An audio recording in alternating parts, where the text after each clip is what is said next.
Welcome back to the channel where we spill the hottest updates and untold stories about Catherine, Princess of Wales, and her royal crew. Today, things just got explosive. Kensington Palace dropped a rare statement from William and Catherine, and it sent shockwaves through the entire royal family. The press confirms this wasn't just a simple update.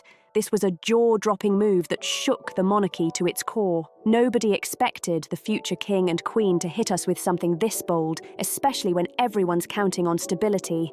Prince William and Princess Catherine, the Prince and Princess of Wales, were stepping out of Adelaide Cottage, their peaceful Windsor retreat, to move into a brand new permanent home. Immediately, speculation ran wild. This wasn't just about changing addresses. Everyone could see the real story. Power plays were happening, and a new chapter of the monarchy was being written right before our eyes. The public reacted fast and loud. Many were still scratching their heads over William and Catherine's move from Kensington Palace to Adelaide Cottage 2 years ago. Back then, the reason seemed clear. They wanted to be close to Queen Elizabeth II in her final years and give their 3 kids a more grounded, private life.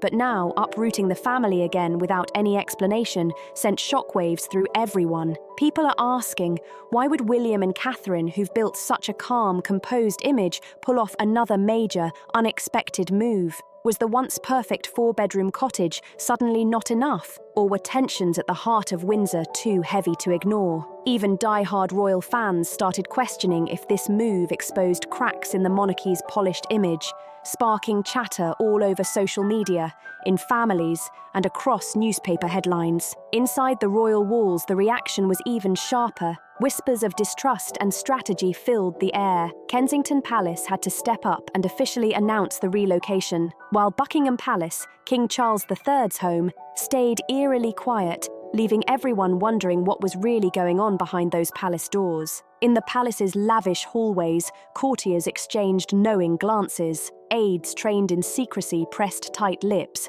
but the rumors they tried to bury exploded anyway. Some insiders claimed this was a family matter. William and Catherine craving the quiet and space that even elegant Adelaide Cottage could no longer offer. Others whispered it was all strategy.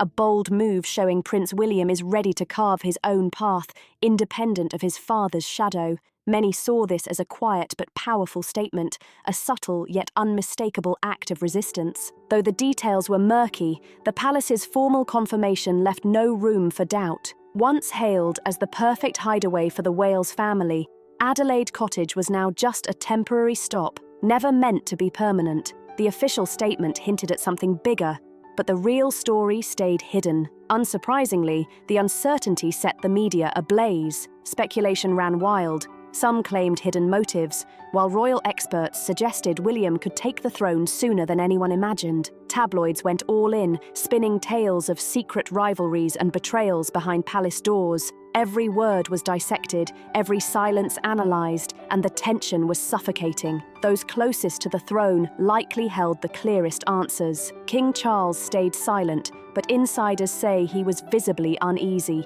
His heir was already shaking up tradition, while his own reign was still finding its footing and identity. Many saw this as a subtle yet clear message. William and Catherine aren't about to be boxed in by centuries of strict royal rules. In the tangled world of royalty, fans cheered the couple's boldness to modernise, focus on family, and forge a fresh path. But critics weren't holding back, crying treason and warning of a monarchy in chaos. Amid all the shock, rumours and suspicion, the move only grew darker and more mysterious. In the monarchy, every move has a reason, especially when it involves its key players. When Kensington Palace finally confirmed the news, the public realised this wasn't just about where William and Kate would lay their heads. It was about the future of the entire monarchy. To understand this latest shake-up, we have to rewind to the summer of 2022, when William and Kate stunned Britain with their first daring move. Apartment 1A at Kensington Palace, a dazzling 20-room London apartment, had put them right in the heart of royal life and the public spotlight for years. Almost overnight, they made the move. Leaving behind the glittering halls and manicured gardens of Kensington, William and Kate chose Adelaide Cottage, a modest 4-bedroom home tucked in Windsor Great Park. To outsiders, it looked like a step down for the future king and queen. But beneath the surface, this decision carried emotional and strategic weight that the public was never meant to fully grasp. The timing of their 2022 shift was no accident. With the monarchy weighed down by finality and Queen Elizabeth II's declining health, William and Catherine knew every moment mattered. London felt too far, just an hour away, but worlds apart. They moved to Windsor out of love, to be close to the Queen, draw strength from her presence, and give their children, Prince George, Princess Charlotte, and Prince Louis, the chance to know her not just as a legendary monarch, but as their great-grandmother. Adelaide Cottage gave them what no palace apartment could: privacy and closeness to Windsor Castle. It wasn't just a home, it was a connection to the matriarch who shaped the modern crown. Princess Catherine played a key role in this move. She always felt London was a golden prison. Every curtain twitch, every garden stroll, every walk in the park was under the relentless gaze of the tabloids. Kensington Palace was like a goldfish bowl. Catherine constantly worried that London's non-stop hustle and flashy nightlife could swallow her kids before they even had a chance to grow up. Catherine felt a fragile kind of freedom in Windsor. George, Charlotte, and Louis could dodge photographers while going to Lambrook School. The weight of royal titles and tradition was balanced by muddy boots, schoolyard laughter, and endless green fields. Adelaide Cottage answered Catherine's burning question: how to give her kids a childhood that was both ordinary and extraordinary. But even as the move felt warm and family-focused, whispers of concern emerged. Insiders revealed Adelaide Cottage was never meant to be permanent.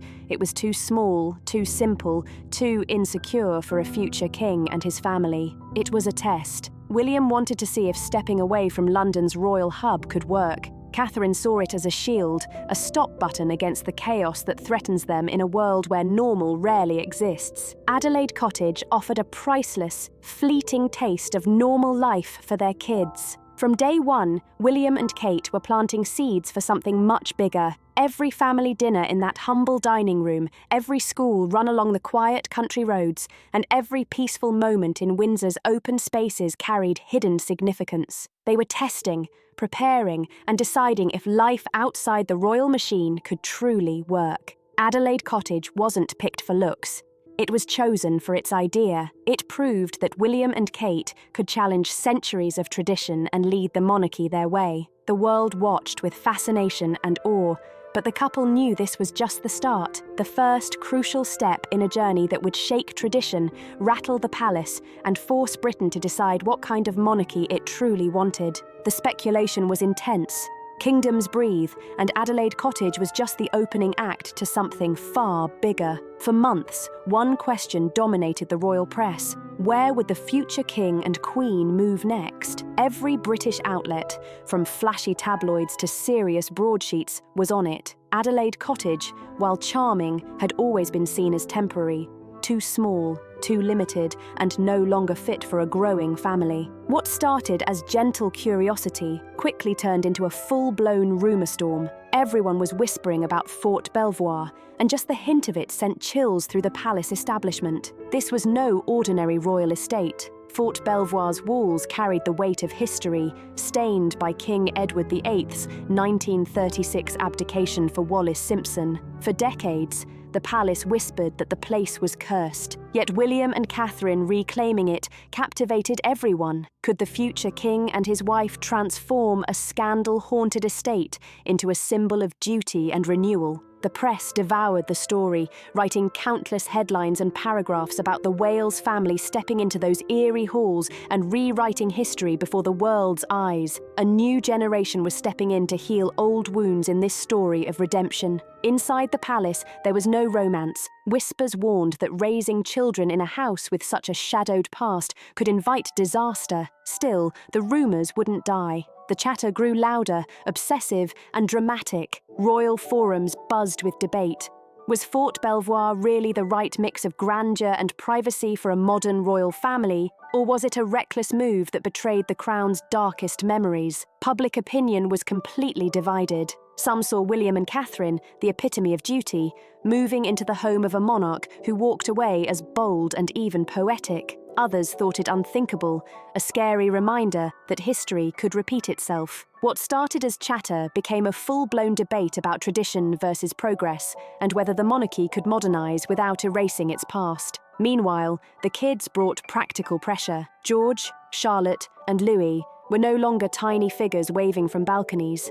They were growing fast, with bigger needs and less space. Adelaide Cottage, once cosy and manageable, now felt cramped compared to their future roles. Royal experts endlessly debated, could a humble home really prepare a future king? Was the future king really going to do his schoolwork at a kitchen table instead of a proper royal study? On the surface, it seemed simple, but the questions carried heavy meaning. They revealed a hard truth. The Wales family couldn't stay simple forever. Their future roles demanded more space, stronger security, and an environment fitting their status. Day by day, the pressure mounted. Reporters swarmed outside Windsor, hoping even a passerby or delivery driver might spill a hint of what was happening inside. Courtiers smiled tightly, dodging every question and letting their silence fuel the rumours. Every tiny detail, a landscaper's offhand comment, a fleeting remark from a Windsor estate worker, was blown up as proof of a move. It felt like the entire country was holding its breath, waiting for William and Catherine's next step. The tension was unbearable, but when the truth came out, it stunned everyone, even the most experienced royal watchers. Forget Fort Belvoir, ignore Kensington Palace. The shocker?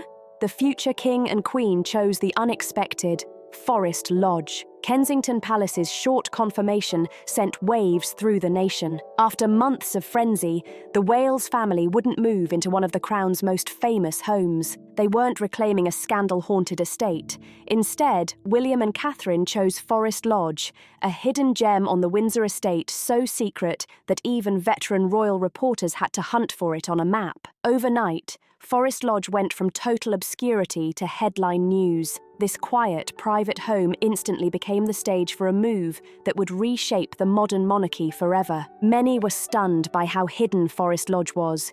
This wasn't a mansion with golden gates or a fortress steeped in centuries of history. It was quiet, secretive, and barely noticed. But that was exactly the point. William and Catherine were sending a bold message with their choice. For centuries, Buckingham Palace's grandeur and Windsor Castle's legacy defined the monarchy. Yet the heir and his wife deliberately turned away from all that pomp and ceremony, rejecting the traditional royal spotlight. Some saw it as shockingly daring and refreshingly modern. Others felt deeply uneasy. Forest Lodge wasn't like the grand royal residences. There was no fanfare, no obvious symbol of power. Its quiet, secluded setting felt like a deliberate retreat. William and Catherine were shedding royal trappings and embracing something personal, even intimate. The choice defied both public expectation and palace tradition. Buckingham Palace had long been the dazzling administrative and ceremonial heart of the monarchy, and Windsor Castle remained a treasured symbol of tradition for the late Queen. But Forest Lodge, it was none of that. It was a private escape, a bold statement of a new kind of royal life. With that choice, William and Catherine made it clear they wanted a monarchy built on survival, not just ceremony. The comparisons came fast and furious. Why turn down Buckingham Palace? Why leave Windsor Castle, steeped in centuries of history and tied so closely to the late Queen? Why move away from close friends? The whispered answers were telling. William and Catherine were rejecting the suffocating grandeur that had trapped so many royals' personal lives. Forest Lodge, though modest by royal standards, became a blank canvas for their vision, a place where duty and family could coexist, and the past didn't dictate the future. Beneath the surface, this move carried a deeper meaning. It wasn't just about family or privacy. It was a radical statement for the modern monarchy. It was a quiet but undeniable power move. William and Catherine displayed remarkable independence, maybe even a touch of rebellion, by turning down the palaces everyone assumed were theirs. It was as if they were telling the world and the institution, we won't be controlled by tradition alone. We will decide how the monarchy looks in our hands. This set them apart from every ruler before them, even the king. Beyond the palaces, the move offered sanctuary from grief and revealed the human story behind the decision. The real shock? What this relocation meant for the family's future, not just the house. Moving gives them a chance for a fresh start, an insider explained. One sentence said more than any official announcement ever could. Behind the polished palace statements and carefully chosen words lay something raw and deeply human. For William and Catherine, this wasn't just a new home. It was taking back their lives from loss, expectation, and the scars that had built up behind royal walls. The years leading to this choice were brutal. In 2021, Prince Philip passed away, shaking the family and the monarchy's decades-long stability. Then, in September 2022, Queen Elizabeth II died, plunging the nation into mourning and leaving William and Catherine adrift in ways the public never saw. Adelaide Cottage, meant as a sanctuary near Windsor, carried heavy memories. Grief seeped through the hallways, every family gathering echoed with absence, and their children learned loss too early. The house was full of ghosts, but moving away gave them space to breathe. For Catherine, the personal stress was relentless and unyielding. Her recent health struggles sparked intense suspicion and concern, hidden beneath the calm and controlled public image she always presented. Catherine handled worldwide scrutiny with grace, but the pressure left deep marks. Her choice to leave Adelaide Cottage wasn't just about a change of address.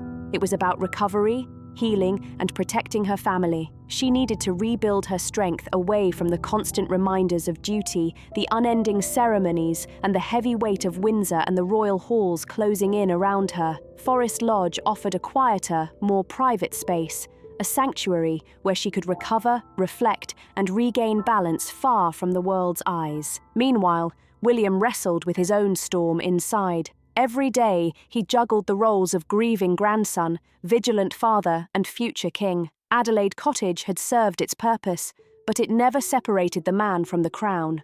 The little cottage had become a place of preparation and suffocation, where the pressures of family life and royal duty pressed down relentlessly. Forest Lodge promised a fresh start, a chance to breathe, and the space to redefine life as both a father and a prince destined to lead. The loss of his grandmother deepened William's inner turmoil, intensifying the psychological struggle he carried every day. Her death hit him harder than ever. She had been his mentor, his guide, and his anchor. He needed more than just walls and a roof. He needed a sanctuary, a place to focus on fatherhood and find shelter from life's storms. Adelaide Cottage had charm, yes, but it carried too many sad memories and the heavy weight of traditional expectations. Every room whispered of constant duties, relentless obligations, and sacrifices that cost more than they should. That's why Forest Lodge wasn't just practical, it was symbolic. It became their reset button, a deliberate step away from grief and toward moments of calm and reprieve. Forest Lodge represented survival, not merely a fresh start. The move was intentional, drawing a line between past sorrow and future resilience. By settling here, William and Catherine reclaimed their story and showed their children that even after profound tragedy, life can be rebuilt, joy can return, and hope can thrive. The goal was clear: create a peaceful, ghost-free refuge where laughter could return and healing could finally begin. This was more than a home.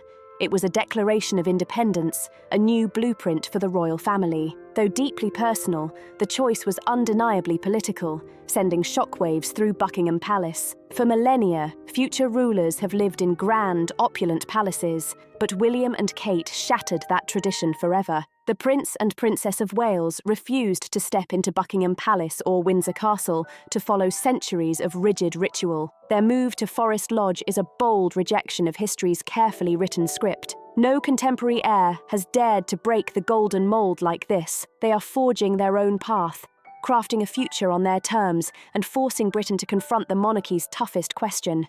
Can it survive and thrive without the weighty majesty it has relied on for centuries? This isn't just a move, it's a revolution in royal living. Refusing Buckingham Palace was a monumental move. For centuries, it has stood as the ultimate symbol of authority, a glittering fortress of tradition and ceremony. To turn away from it was almost unthinkable.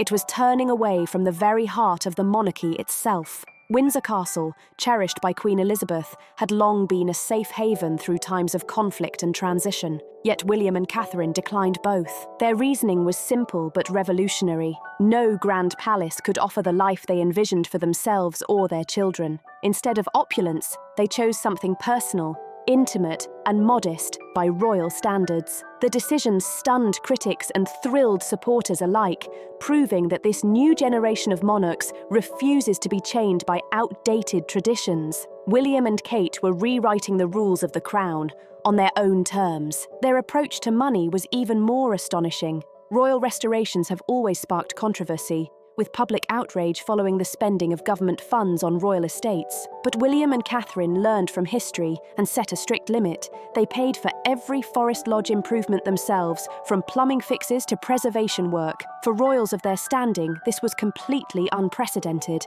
It sent a clear message. They would not use taxpayer money for personal gain and would avoid repeating the mistakes of past generations. By covering costs themselves, they embraced transparency, accountability, and relatability in a way no modern royals had before. But they didn't stop there. Insiders revealed that Forest Lodge would have no live-in staff, another shock to the palace establishment. This was a bold, rule-breaking step, showing the world that the Prince and Princess of Wales were crafting a monarchy on their own terms, practical, modern, and fiercely independent. For generations, royal households depended on armies of aides, butlers, and maids, weaving every private moment into their service. But William and Kate rejected that completely. Forest Lodge would be small, simple, and intentionally ordinary. They wanted the sound of their children playing instead of staff footsteps echoing through hallways. They craved family meals cooked together, not formal dinners prepared by invisible hands. It was a shocking revelation.